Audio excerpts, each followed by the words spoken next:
Hello നമസ്കാരം, ഞാൻ ബിന്ദു ആണ് കേട്ടോ. ഇന്നത്തെ എൻ്റെ റെസിപ്പി ഒരു ഹെൽത്തി തോരനാണ്. നമ്മുടെ നാട്ടിലൊക്കെ സുലഭമായി കിട്ടുന്ന വാഴപ്പിണ്ടി കൊണ്ടുണ്ടാക്കുന്ന തോരനാണിത്. ഒരുപാട് മിനറൽസും വൈറ്റമിൻസും അടങ്ങിയിട്ടുള്ള വാഴപ്പിണ്ടി ഫൈബർ റിച്ച് ആണ്. ഇതിന് നമ്മുടെ ശരീരത്തെ ഡീടോക്സിഫൈ ചെയ്യാനുള്ള കഴിവുണ്ട്. ഇതിൽ ധാരാളം അയണും പൊട്ടാസ്യവും ഉള്ളതുകൊണ്ട് വിളർച്ച മാറ്റാനും ഹൃദയാരോഗ്യത്തിനും ഹൈ BP കൺട്രോൾ ചെയ്യാനും ഒക്കെ ഇത് ഒരുപാട് സഹായമാണ് കേട്ടോ. അപ്പോൾ ഇത്രയും ഗുണങ്ങളുള്ള ഈ വാഴപ്പിണ്ടി കൊണ്ട് എങ്ങനെയാണ് തോരൻ ഉണ്ടാക്കുന്നതെന്ന് നമുക്ക് നോക്കാം. വാഴപ്പിണ്ടി എന്ന് പറഞ്ഞാൽ നിങ്ങൾക്കൊക്കെ അറിയാമായിരിക്കുമല്ലോ അല്ലേ. ഇതാണ് വാഴപ്പിണ്ടി കേട്ടോ. തോരൻ വയ്ക്കാൻ വേണ്ടിയിട്ട് ആദ്യം ഇത് ചെറുതായി അരിഞ്ഞെടുക്കണം. ഇതെങ്ങനെയാണ് അരിയുന്നതെന്ന് വെച്ചാൽ ഈ നീളത്തിലുള്ള പിണ്ടി ആദ്യം വട്ടത്തിൽ അരിഞ്ഞെടുക്കണം.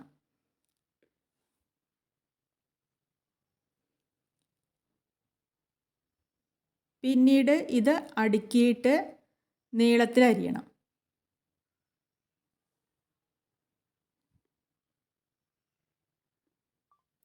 അതിനുശേഷം ഇത് ചെറുതായി അരിഞ്ഞെടുക്കണം.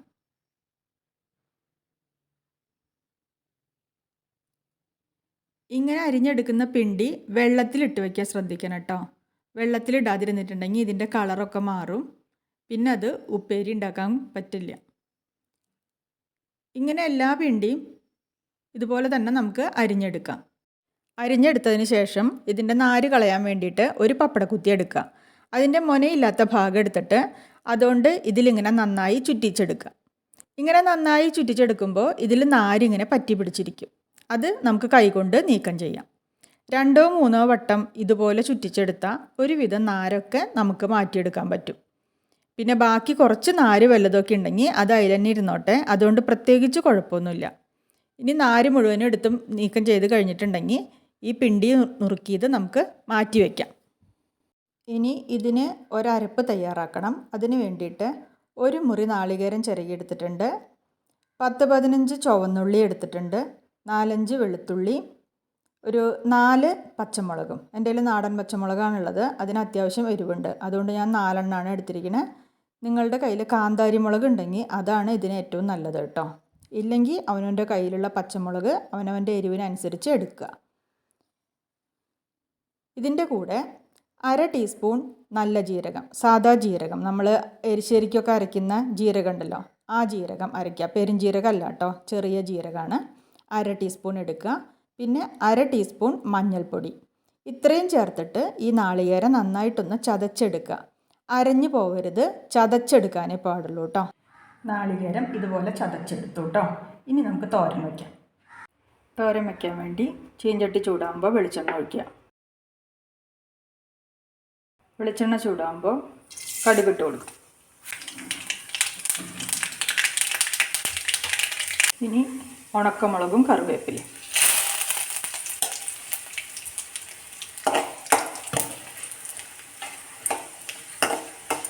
ഇനി ഇതിലേക്ക് വെള്ളത്തിൽ നിന്ന് എടുത്ത പിണ്ടി അരിഞ്ഞത്,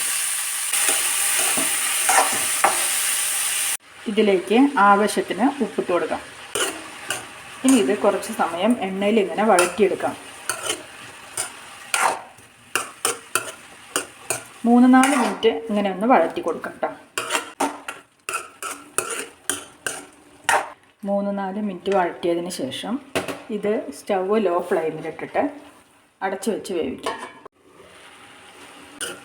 ഇത് ഇടയ്ക്കിടയ്ക്ക് ഇളക്കി കൊടുത്തിട്ട് അടച്ചു വെച്ച് വേവിക്കാം.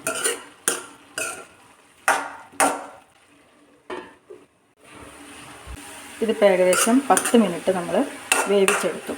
വാഴപ്പിണ്ടി 3/4 ഭാഗം വേവായിട്ടുണ്ട്.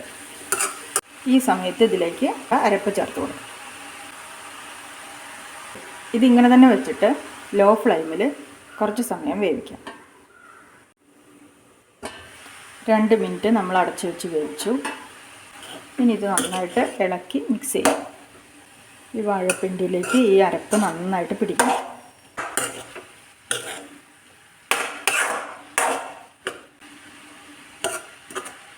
നന്നായി മിക്സ് ചെയ്തതിന് ശേഷം ഇതുപോലെ തട്ടിപ്പൊത്തി വെച്ചിട്ട് ഇങ്ങനെ അടച്ച് വെച്ച് 2-3 മിനിറ്റ് ലോ ഫ്ലെയിമിൽ വെച്ച് വേവിച്ചെടുക്കണം. അടച്ച് വെച്ചിട്ട് 2-3 മിനിറ്റ് കഴിഞ്ഞു.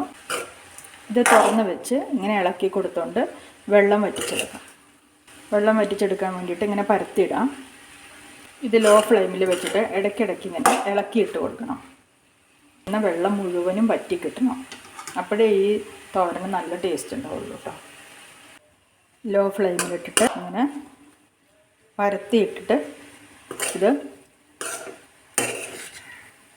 വെള്ളം വറ്റിച്ചെടുത്തു കേട്ടോ. അപ്പോൾ നമ്മുടെ ടേസ്റ്റി ആയിട്ടുള്ള വാഴപ്പിണ്ടി തോരൻ ഇവിടെ റെഡി ആയിട്ടുണ്ട്. ഇനി സ്റ്റൗ ഓഫ് ചെയ്തിട്ട് ഒരു 10 മിനിറ്റ് നമുക്ക് അടച്ച് വയ്ക്കാം. അതിന് ശേഷം സെർവിങ് പ്ലേറ്റിലേക്ക് മാറ്റാം. അപ്പോൾ ഈ വീഡിയോ ഇഷ്ടമായി എന്നുണ്ടെങ്കിൽ ലൈക്ക് ചെയ്യാനും ഷെയർ ചെയ്യാനും കമൻറ്റ് ചെയ്യാനും മറക്കരുത് കേട്ടോ. പിന്നെ ഇതുപോലുള്ള വിഭവങ്ങൾ കിട്ടാൻ വേണ്ടി എൻ്റെ ചാനലൊന്ന് സബ്സ്ക്രൈബ് ചെയ്തേക്കണേ പ്ലീസ്. ബെല്ലൈക്കൺ കൂടി ഒന്ന് പ്രസ് ചെയ്യണം കേട്ടോ. അപ്പോൾ അടുത്ത വീഡിയോയിൽ കാണുന്നത് വരെ എല്ലാവർക്കും നന്ദി, നമസ്കാരം.